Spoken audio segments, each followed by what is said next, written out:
Who knows? We'll see how it goes. But we do have to, we cannot leave here without having a piece of legislation. Last week, after speaking with the administration, I made yet another overture. The Democratic leader said, no thanks. And just yesterday, the Speaker and the Democratic leader brushed off two different overtures in the space of about 2 hours. And I can say this unequivocally, what Mr. McConnell is putting forth in terms of liability is such an assault on Americans' workers that I hope that the group goes nowhere near what he is presenting. Democrats continue to oppose common sense legal protections that university presidents have been begging for, and Republicans see no need to send huge sums of money to state and local governments whose tax revenues have actually gone up. But we have to have a bill, and we cannot go home without it. I have to believe the administration and the Republicans in the Senate when they say they do not want to shut down government. The Speaker of the House views it as a success that she denied struggling people relief they badly needed for months because she thinks she got the political result she was after. What's up, guys? Steve here with your stimulus package update. Now, today, the Senate is going to be voting on that CR bill that's going to be extending out the government budget one additional week out to next Friday, December the 18th. They are planning on tying the stimulus/relief bill to that as well to help provide provisions. Now, these interviews came out yesterday, and yesterday you saw me share with you guys that Senate Majority Leader Mitch McConnell interview that came out where he blamed Nancy Pelosi, accused her of stalling out negotiations before the elections to sabotage Trump, and also said they are just still at an impasse in regards to negotiations. Well, now in this video, I'm going to be sharing with you the interview from Nancy Pelosi. In addition to that, also just wanted to let you guys know, today, one city has announced that they're going to be giving out $1,200 stimulus checks to their residents. And we also heard yesterday from Josh Hawley, who is pushing for all of America to get a second round of $1,200 stimulus checks. So I'm going to get you caught up on all the details. We're going to take a look at this footage and we're going to see what was said about stimulus, negotiations, the CR bill, and where all things stand as of today, Friday, December the 11th. So before we dive in though, if you like and appreciate these video updates, if you could do me a quick favor, it'll just take a second. Be sure to ever so gently destroy the like button. I would appreciate it. Helps out the channel. Like button, leaving your comments, and sharing these videos out to anybody who you think might need to see them. It helps out the channel. Thank you so much. And also, if you'd like to stay up to date on everything rolling out, be sure to smash the subscribe button and turn on the notification bell so that way as soon as I upload these videos, you can be notified right away. And if you don't already, be sure to follow me on Instagram as well at SteveRam3. All right, so first up, there is one city where you can get $1,200 stimulus checks today. That's right. I've let you guys know here on the channel that while we wait for Congress to pass that federal level stimulus package, that there's actually states, counties, and cities that are passing new programs for stimulus checks, rental assistance, utility aid, and all of these programs to help you out right now. And this is going to be expiring at the end of the year, and so they are on a use it or lose it basis. So we're seeing a ton of these programs popping up all over the place.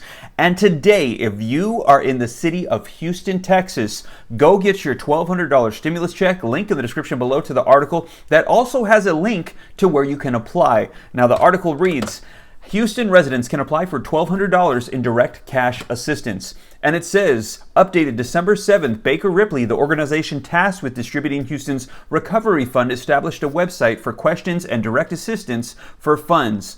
Those who have previously applied for aid but did not receive it due to a lack of funding will be prioritized. A representative with Baker Ripley said, a general application process could open if funds remain available with time to distribute them before the city's December 31st spending deadline. So they have until the end of the month to get rid of this money. Go get your $1,200 stimulus check if you are in the city of Houston. And I often let you guys know about new programs popping up locally so that way they can help you out with rental aid, stimulus checks, whatever the case is.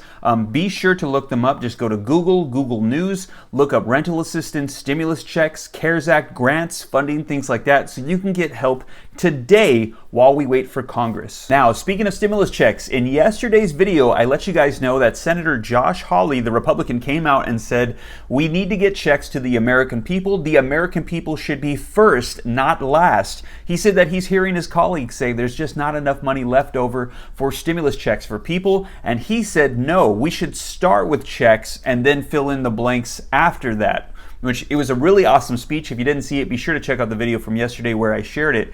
But we are seeing headlines coming out right now where they are pushing for that. Senator Sanders, the Democrat, has teamed up with Hawley, the Republican, to push for another $1,200 check for Americans. The two senators on opposite ends of the political spectrum are coming together while a bipartisan aid package has all but collapsed. So let's talk about the aid package now, but hopefully they're going to make some progress, because I know that we've heard that there's bipartisan support and that there was supposed to be another round of checks to help out America, help stimulate the economy. I'll keep you guys up to date on what unfolds there. But now, like I said, let's take a look at what's going on with the relief package and the omnibus. Now, on Wednesday, we saw this. The House approved a one-week spending bill as stimulus talks drag on.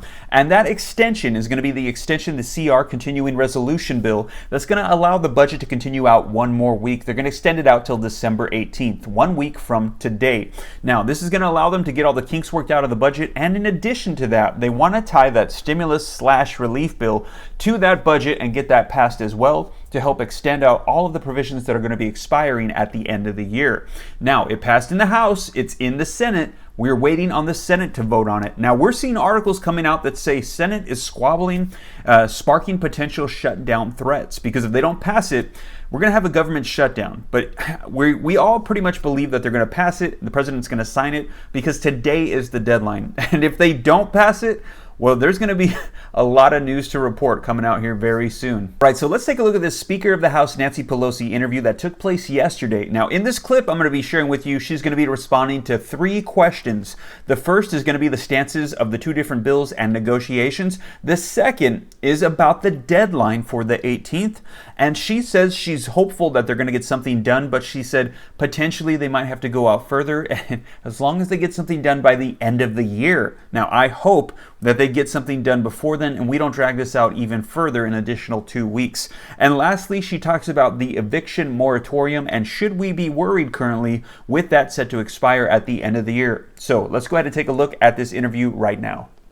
Madam Speaker, you've thrown your lot in with this bipartisan group that's talking about the stimulus package. They are having a hard time coming to a final product. How long do they have to produce a product? And if they can't do that, do you then have to look at what Leader McConnell has suggested, which is allow some of these other things to fall away and do a smaller package? Well, let's go. This is a smaller package. And as I have said, this is not a stimulus package. It's an emergency supplemental to deal with what we have. I think they've made great progress. I think they have some certain things remain, and that's up to them. I don't know the inner workings. But I think they've made great progress. And I salute them for that. Of course, as always, we have to see the text. But I think the values that and the priorities that they have established are what we need to do right away. So I don't share your view. Again, who knows? We'll see how it goes. But we do have to, we cannot leave here without having a piece of legislation. And I can say this unequivocally. What Mr. McConnell is putting forth in terms of liability is such an assault on Americans' workers that I hope that the group goes nowhere near what he is presenting. Speaker? Yes, sir. So government funding is going to come up again next Friday. Yeah. After the CR.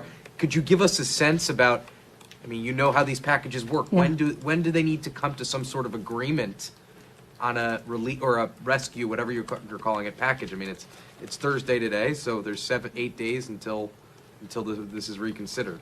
Well, you know, I'm not one to ever say a date for a bill on the floor. I never was. I'll give you an example of why that was not a good idea. Remember when the Republicans said they were going to overturn the Affordable Care Act on the day, the anniversary of the day it was enacted? The minute they said that, I knew they were doomed, because you have to bring a bill to the floor when you have the votes. And they didn't, and they had to withdraw their bill. Respectful of the fact that December 26th, the unemployment insurance benefits expire. So sometime before then, hopefully that December 18th date, we would like to have this done. For us, it's several days before, because it takes time for the Senate to clear its throat. You know that. So it is, so when we have the text and the agreement, then we will make that public, go to the floor, pass the bill, and give the Senate time to end before the expiration of this. Now, if we need more time, then we take more time. But we have to have a bill, and we cannot go home without it.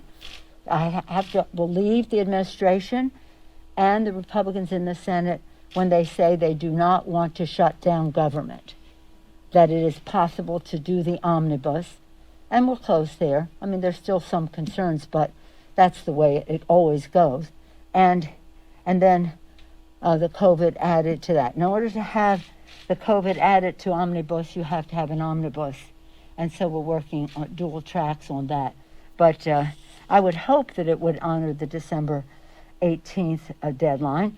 But we can't go before the package is ready and the votes are there, as well as the fact that people do want to get home for the holidays, such as that is. But what's more important is that we get the job done for the American people before the holidays. But we've been here after Christmas, you know.